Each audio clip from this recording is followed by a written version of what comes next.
How to log in JPMorgan Chase. Welcome back to Techmates, and let's get right into this video. For this, you can search for JPMorgan Chase or directly search for chase.com.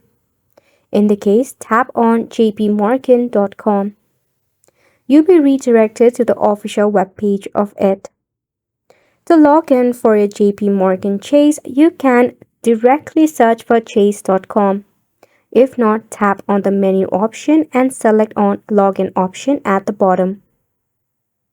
It will redirect you to a new page where it says Login to our platforms. Since Chase is one of the platforms of JP Morgan, you need to find it under the option of Commercial Banking. Select on Chase Connect. That will lead you to the Chase website. Now to log in into your account, just type in your username, your password, and your token.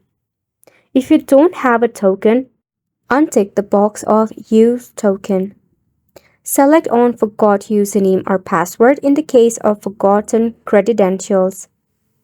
In that case, you can enter your social security number or your tax ID to recover your account.